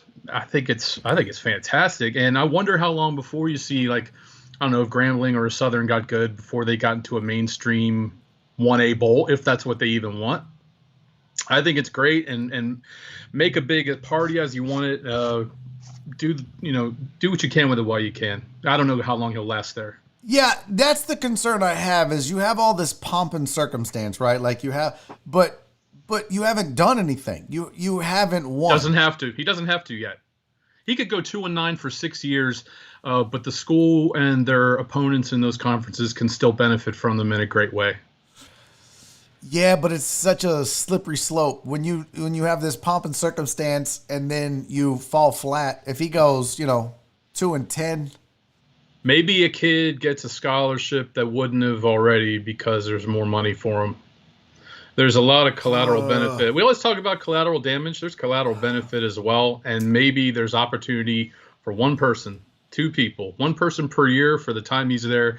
But is it about a kid that wouldn't have gotten a scholarship getting one? Or Not for Deon. Is it more about kids that would have gone to play at Division I, Power 5 conference football going to Jackson State? That's what it should be about. For if you're trying to build a winner, not finding a kid that maybe didn't get a scholarship, which I think is important and necessary. But in Deon's case, if you're going to do what he did, you're going to need to get some good football players in there to back it up. I'll tell you this. My kid goes to a small D2 school up in Oklahoma that is beautiful. They have some generous donors, but there's still a lot of opportunity. And like I said, if you have boosters, donors, alums who, just because they love Deon, maybe they're big Cowboys fans, maybe they've never been associated with Jackson State, but because they're Deon primetime fans, they kick some money into that school. The school benefits, man. That's to me what matters. Again, they might win 10 games in 5 years, but the school will benefit in some way. Fair enough. I got a super chat from Patrick Randall I needed to mention. I forgot. Patrick said, thank you, buddy, by the way. I really appreciate you with your 2 different super chats. But he said, White Claw sounds like something you drink after you take the wheels off your trailer. Have you ever had a White Claw? I still have not had a White Claw. If I did, I don't remember. I'll put it to you that way. If you did, would you admit it? Only on this show. That's it. Just here. Yeah, I mean, I wouldn't. What are these apps that people they tweet about the beer they're having? That's not what I would tweet about. AJ does it. Yeah, a lot of drinkers do it. It's beer bragging. That's not one I would brag about. What is that fucking called? Oh shit! I can't remember. It starts with a P. I don't fucking remember. It's good. Whatever. I know what you're talking about. Yeah, it's kind of weird. They need that for whiskey. They probably have it for whiskey. Okay, look, we got to get to this topic because I brought it up. Untapped. That's what it is. There was a P in there. Go. There was a P in there. Untapped. It's whatever. Beer dorks unite. Back to this comfort food thing. So we talked about the top 15 most devoured comfort foods. Now, see, some of these to me aren't necessarily what I would consider comfort foods, like hot dogs or mashed potatoes or mac and cheese. But I guess really the definition of comfort food is whatever makes you feel comfortable, whatever makes you. I see what you're saying. Right? Like, look, when do you eat comfort food? For me, it's if I've had a bad day, a bad week, something's gone wrong, I'm in a bad mood, I'm depressed. That's when I really turn to food. That's when I really am like, man, I need something to make me feel better. And it's not meth, it's not coke, it's not weed, it's not alcohol. It's food. So something that makes you feel good to eat and not just eating because you're hungry. I get you. Right. You know what is criminally underrated on that list at 31% is bread. That is true though, Shock. Like, dude, can I tell you if I go by, who sells the best fresh baked bread? Actually underrated Walmart. Their fresh bread, their French bread is kind of underrated at $1 a loaf. But I can walk through my kitchen and just grab a big hunk out of a baguette or a French bread and just eat it. Now, I don't even put anything on it. I would just eat it. Oil? You don't do the oil with the seasoning? If I'm feeling fancy, sprinkle a little garlic on the plate. Like Nora and I do that a lot, macaroni grill. Let me tell you, pro tip. Go to Panera. You can get a decent salad. That's what Nora does. So good. I get the Frontega chicken, which is just a sandwich, chips, and then get you a French baguette. And then your own olive oil. They sell the seasoning. Like if you go to Carrabba's, right? And really? They bring you out the bread and they put the olive oil with the seasoning and they mix it up and you dip your bread in it. Bro, it's the best. And we will literally, the only reason we will get Panera is so we can get that loaf of French baguette. And we'll eat the whole goddamn loaf. I may not even finish my sandwich. She may not even finish her salad. But we damn sure finished that loaf of bread and all that olive oil and Italian seasoning. It is amazeballs. They've got the crustiest bread ever. It is so damn good. Saltgrass also, that brown bread that they bring up. That's like a honey pumpernickel almost. I don't know. No, is it a pumpernickel? It just looks like it because it's brown, but I don't think it is. Jason's Deli has a sandwich called the Bronx Bomber that has pastrami. It's on like the best Jewish rye I've ever had. Is that what it's called as Jewish rye, or are you? It's the kind of bread it's called as Jewish rye. Yes. Shock! Don't get me canceled. Why would I? Is YouTube run by Jews? I can't keep this hat straight. It's the worst. Does what? Does YouTube what? Are they run by Jews? I didn't know. I have no idea. I mean, they're listening. They're listening. Shock. Oh yeah, Fidel Limon said it's a beer bread at Saltgrass, and then they bring you that sweet butter. Oh, yeah, it's a honey butter they bring with it. What's your best bread if you're one go to if you're eating out? Because Carrabba's is good, Saltgrass is good, Panera is good. The one bread you get to choose. What are you choosing? I don't even think Olive Garden's actually bread. I think that's something fake that they created. Stop it. Those breadsticks? Oh, so add that to the mix. So we've got Saltgrass, Carrabba's, Panera. You've got Olive Garden, and then you can't leave out the Cheddar Bay biscuits. Oh, dude, I forgot about those too. Yeah, look, you almost had your answer. Then you're like, oh shit, I forgot to take a trip to Cheddar Bay. It's a tie because the one sentimental pick is, and some people might know what drop biscuits are. My wife makes the best drop biscuits ever. Yeah. But there is a brand back in the Northeast. I don't know if they're here. It's just called Schmidt's Bread, and they make the best potato bread ever. Oh, really? And I can't explain to you what potato bread. If you've had it, you would know. I've had it. It is breadier than bread. Yeah. I don't know how to explain it. But breadier than bread is really. You can reach in the bag and ball it up and just eat it like an apple, or you can dunk it in something or make a PBJ or a. Everybody is saying Texas Roadhouse rolls. I don't remember them, and I've been there. Really? I mean, I've been there 10 years, but they're top shelf. I don't remember. They're top shelf. Charles Garza said, if I broke my diet today, it would be Roadhouse. A lot of people are saying. Is she saying Lubies just because they're going under, and she's Lubies? Get the fuck out of here, Lubies, Brad. Who said Lubies? I didn't even see who said that. Who said that? Penguin Katie. PK, I love you, but I'm gonna have to ask you. I don't know to her, get all of your stuff gathered up, and then I'm gonna need you to put it in a bag, and put that bag on your shoulder and get the fuck out. Lubies bread? Lubies isn't even cracking the top 10, PK. Dre, I've never been to Hart's Chicken, and that is only because when I see Hart's, I think of the 2-in-1 flea collar, and I've never eaten there for that reason. You dirty bastard! You've never had a Hart's yeast roll? Oh, shock! When I tell you, you've heard the expression "slap your mama," right, bro?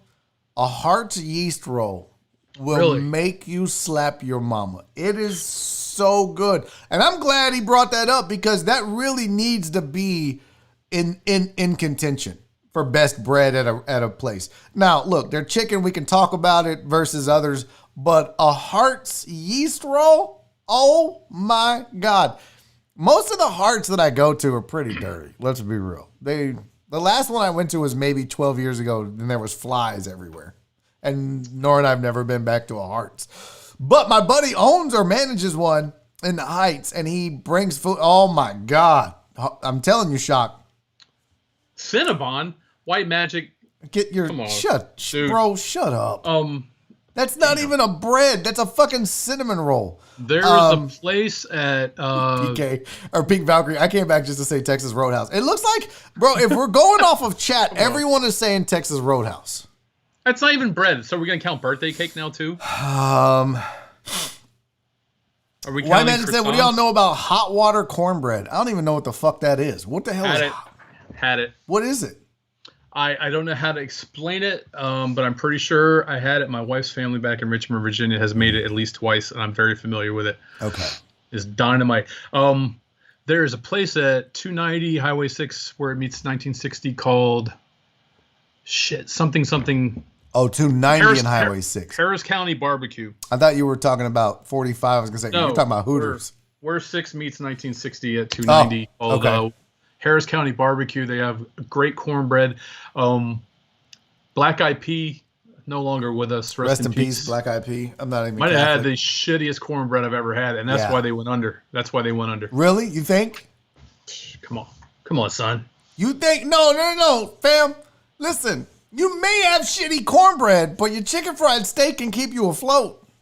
I mean, it didn't, but it should have. Bro, what? You're telling me you didn't rock that Black Eyed Pea chicken fried steak?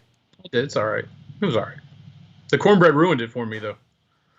Name 2 places that had better chicken fried steak than Black Eyed Pea. I'll wait. I don't know. I tend not to order that. You can't.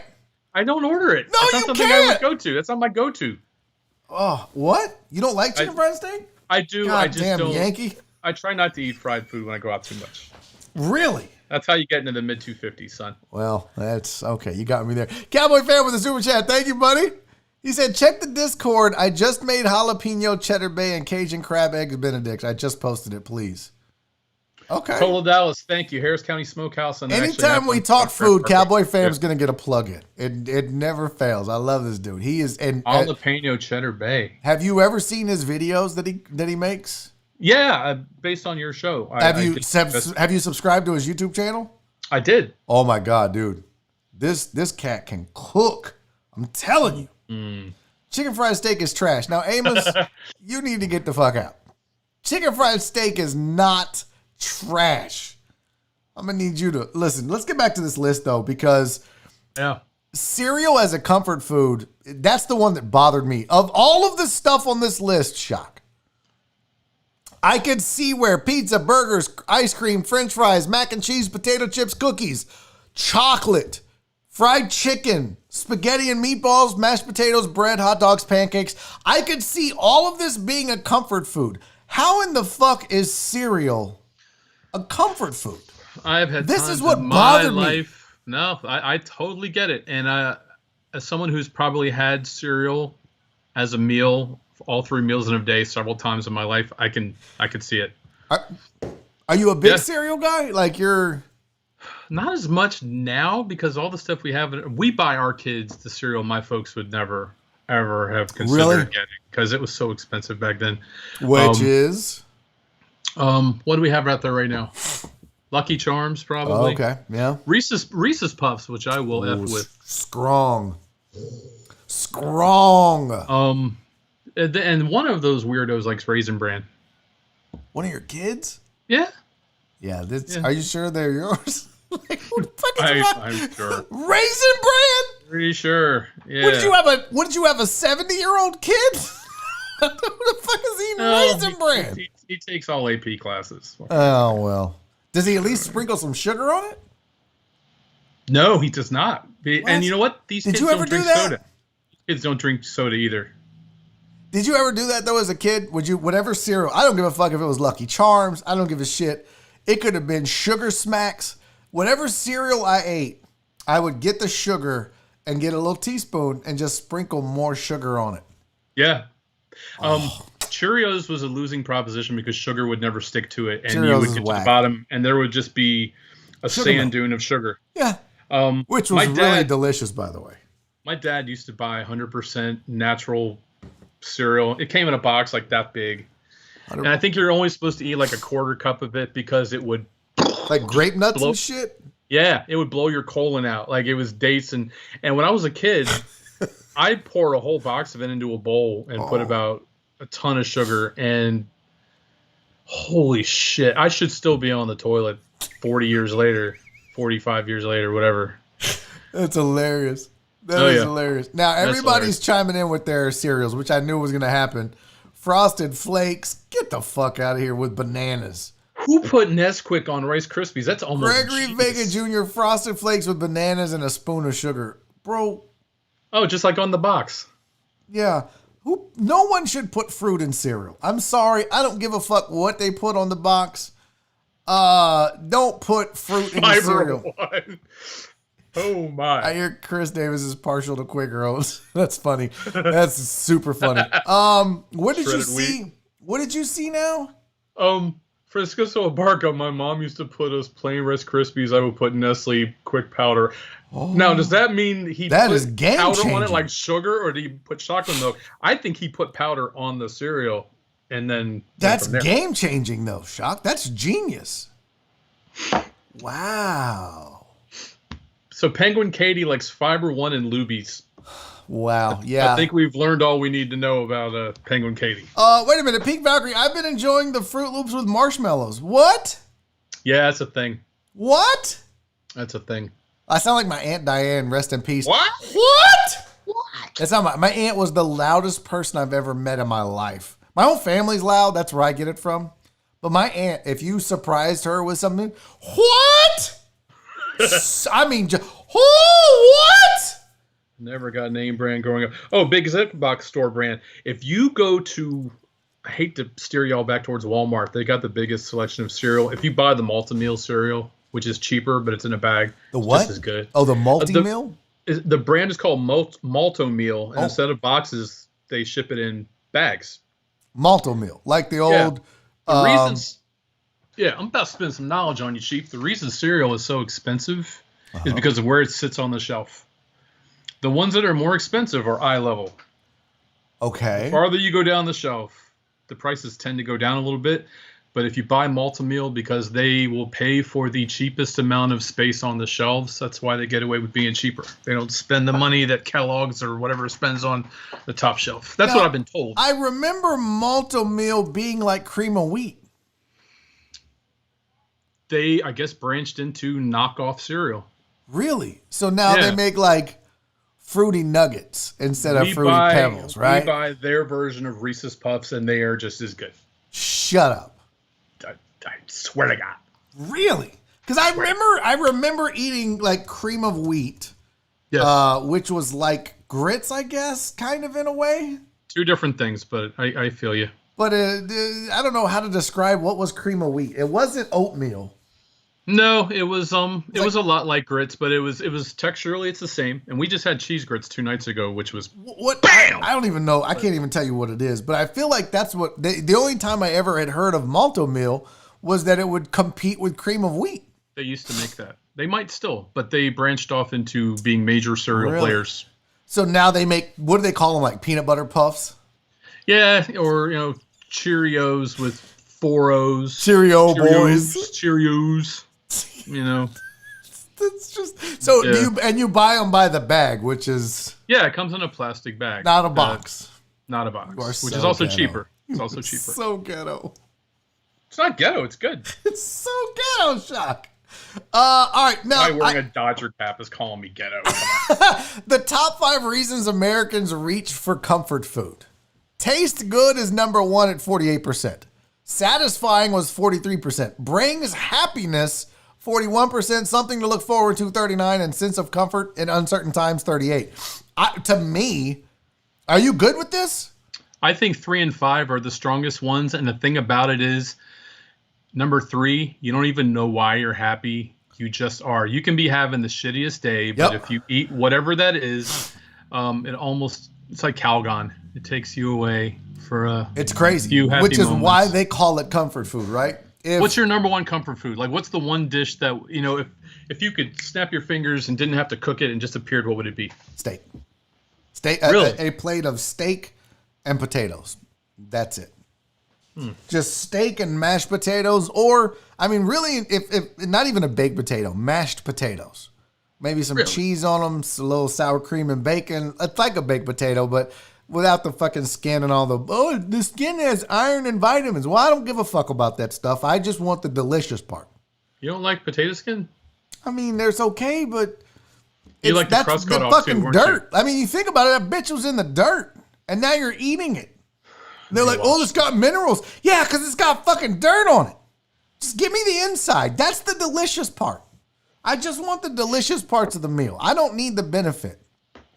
So yeah, for me, if I'm sad, steak and potatoes. A big, fat, juicy ribeye, cooked medium rare with some potato. And I'll be honest with you. I will be honest with you.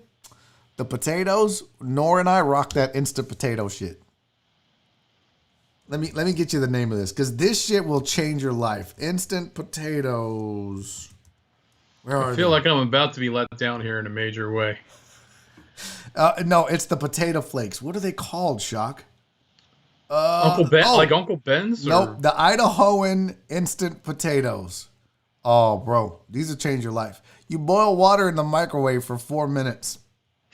So you don't even do it on the stovetop. You do it in the microwave. You don't have to. I'm telling you. Hold on. Let me get this picture. I'm gonna show you this. This is gonna change your life, bro. Where did it go? While you're searching there, I will say, Look, Pink right Walkery. I've never had shrimp and grits at the Ruby Slipper, but I would. Right there. That looks like something you get at Aldi. It doesn't even look like a real brand. Shock, I'm telling you, these right here, you get it's potato flakes. Oh, man. And you get you boil the water, and then you pour that, what I just showed you, into the water. You pour this into the water, and then you take a fork and you just mix it up. And you have mashed potatoes. You can add milk, cheese, powdered milk. No, it's water and potato flakes. And the potato flakes, they have butter, they have bacon, they have all kinds of flavors. But you can add cheese, you can add milk, you can add whatever. Oh. I think you're adding powdered milk, government cheese, Bacos, every generic paper plate. Hey, what's wrong with Bacos, bro? Hold on. Out of a styrofoam box. I'm not going to sit here and stand for any Bacos slander. Sausages, whatever you want to. Could you imagine though if you made that with powdered milk? Oh, by the way, Mom always had powdered milk in the house. Oh God, I tried to have cereal one time with powdered milk. Oh, are you wearing? Or by the way, are you wearing a hat because you need a haircut? Yeah, look. It's in it. Can I tell you? I saw you yesterday, and I thought this is the first time ever that I think my hair is shorter than yours. Yeah, literally. But I had to cut, dude. I don't have a job, so I had to cut back to getting my haircut every 2 weeks instead of every week. So, well, do you live near PetSmart? Because for very cheap, you can roll in there and they'll do you up. Stop it. I'm not getting my hair cut at PetSmart, and that's not even a thing. They have a COVID special. I can see you on the table. I can see Shock on the table on all fours with a fucking leash on his neck getting a haircut. Dude, do they make you do that like a dog? Badass bandana wrapped around my neck when I got done. It was Ravens purple. Did you get your nails painted? I did, man. I haven't scratched for a flea. No? Good for you. Now look. Hell yeah. Got my asshole expressed. Everything. You got what? Pink Valkyrie, we're going to check. I don't need to know about your butthole. Pink Valkyrie said, what are Bacos? And I don't even know what to think of this world anymore. Pink Valkyrie. God damn it. You don't know what Bacos are? You have that at the ready. That's charming. No, I just Googled it real fast. Yeah, I keep one in my wallet too. I just walk around. You don't know what Bacos are? Bam, bitch, this is Bacos. It's right next to my ID. Bacos was like a sponsor for Wheel of Fortune when Chuck Woolery was the host. That's how old that shit is. Bacos are the shit. They're just crunchy as fuck. They're delicious. And pro tip, so you can buy Bacos, but you can buy little bacon chunks in a bag, right? Like here. This is more what the fancy folks that made fun of my instant mashed potatoes would like, right? So you can buy these Bacos in a bag, and it's not the crunchy, it's soft. But pro tip, get the bacon in a bag like that, put it on a plate, throw it in the microwave for 20 seconds. It gets crunchy on its own, and it tastes like bacon. If you ever had a cooking show, it would consist of open the door, put it in, 2 minutes on high, ladies. I need to start that. I need to start like the I don't know. It would be like the easiest way to cook shit. Yeah. That would be how to cook with the microwave, how not to eat a banana.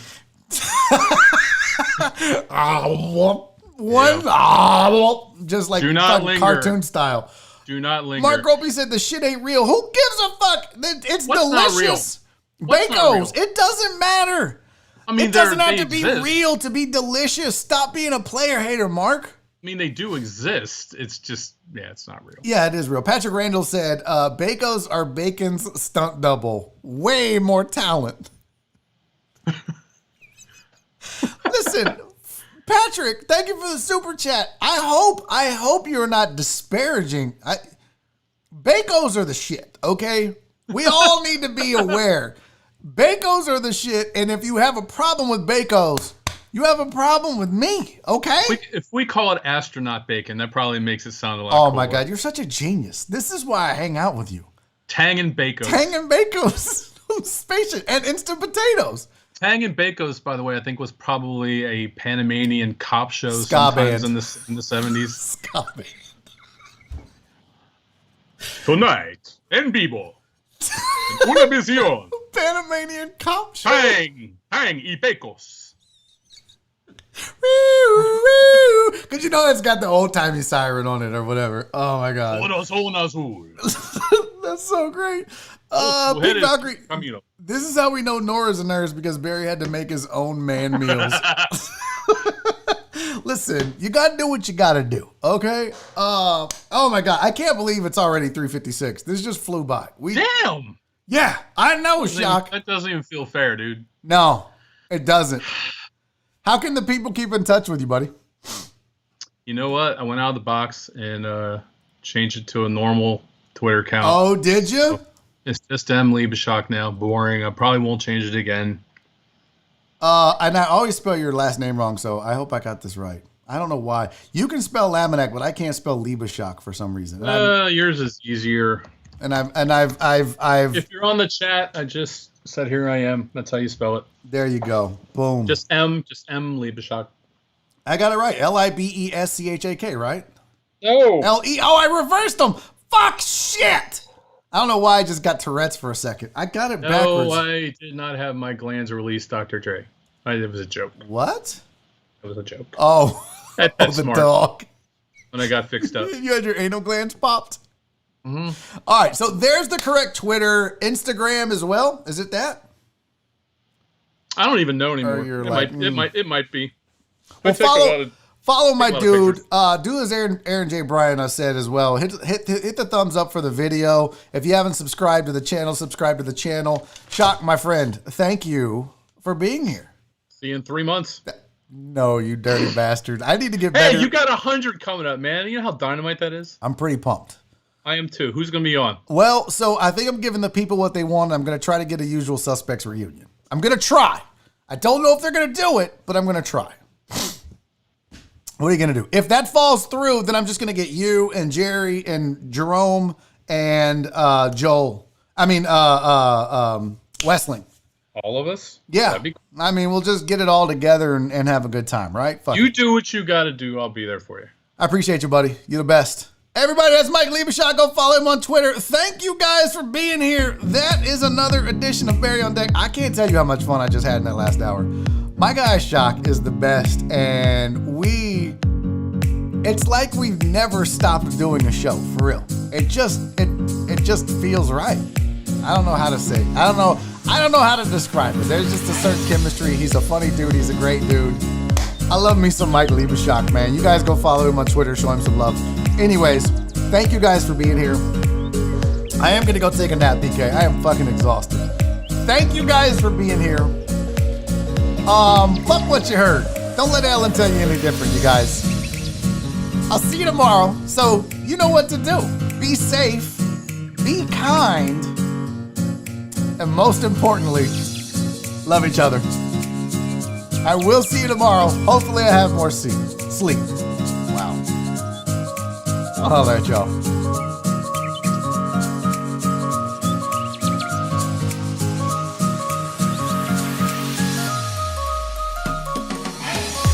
Daddy's making a YouTube video!